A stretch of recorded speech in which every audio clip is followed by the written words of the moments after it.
Kate McKinnon as Hillary Clinton and Alec Baldwin as President Trump in a parody of A Christmas Carol. NBC. There was no shortage of news for Saturday Night Live to tackle after being off last weekend.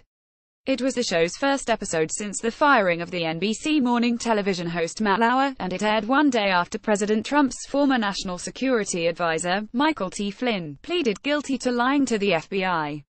The writers took aim at both Mr. Flynn and Mr. Lauer right at the top. The cold open began where many SNL episodes do, in the Oval Office, with Alec Baldwin playing a scowling Mr. Trump. This time, the sketch was a parody of A Christmas Carol. Mikey Day appeared in chains as Mr. Flynn and identified himself as the ghost of witness flipped, and he warned Mr. Trump to come clean for the good of the country. Video by Saturday Night Live. Before all this, I had a great life, Donald, Mr. Day said.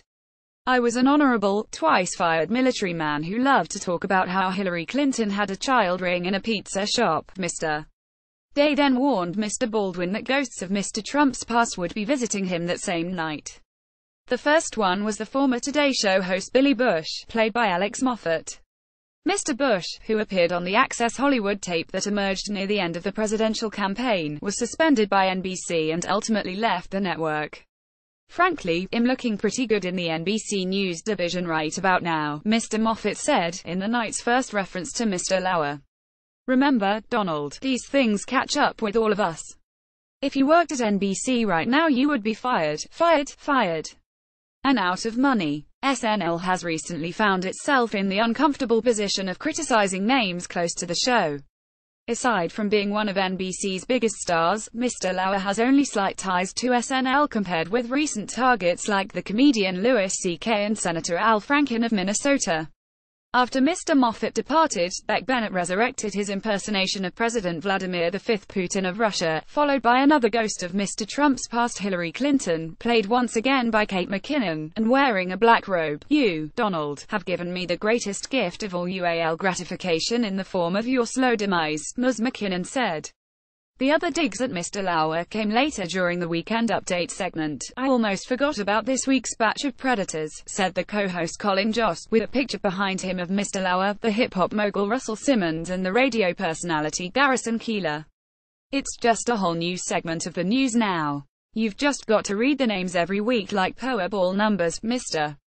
Jost followed up on Wednesday. The Rockefeller Center Christmas tree was lit, and so was Ann Curry, a reference to Ms. Curry's much-publicized exit from the Today Show in 2012. Brutal Song of the Week video by Saturday Night Live, a digital short titled Welcome to Hell, featuring this week's host, Saoirse Ronan, as well as A.D. Bryant, Cecily Strong, Kate McKinnon and other female members of the cast, was the searing send-up of the public shock at the flood of powerful men recently accused of UAL misconduct. All these big, cool, powerful guys are turning out to be, what's the word, habitual predators, Ms. Bryant said, with lollipops, rainbows and clouds in the background. Now House of Cards is ruined, sang Ms. Ronan.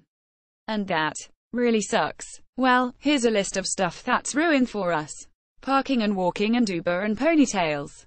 Bathrobes and nighttime and drinking and hotels and vans. NL has struggled to find the proper tone to address the spate of UAL misconduct allegations that have dominated the news cycle. Some of this has been because of timing. When the Harvey Weinstein allegations initially broke, it was late in the week and the show shelved a sketch before airtime.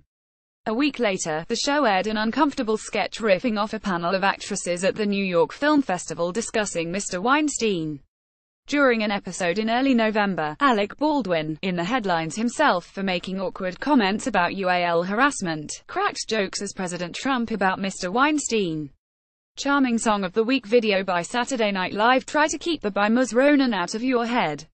The New York-born actress' game attempt to teach the American public how to pronounce her Irish name was catchy, amusing and actually useful. Previously, Ms. Ronan has worn a sign on The Ellen Show that bore a handy guide. Hello.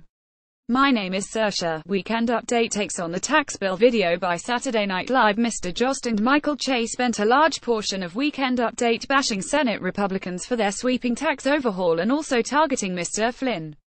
Here are some of the quips. Well, the good news for President Trump is that his tax plan just passed the Senate. The bad news is he might not be president long enough to sign it, Mr. Jost said. After summarizing Mr. Flynn's guilty plea, he mocked Fox News coverage, or as Fox News reported it, "Did Hillary Clinton secretly join ISIS and the tax bill?" Mr. Joss said, "Wow, I knew Trump was going to run the country like a business. I just didn't know he was going to run it like one of his businesses." Mr. Che went on this riffer, "You know, once the Republicans get this tax bill passed, they won't need Donald Trump anymore. I mean, they already got what they wanted. You know, I mean, it's not like they like you. Don't you think it's a little odd that they passed this bill at 2 a.m. without reading it the same night they found out Flynn was snitching on you? They know something.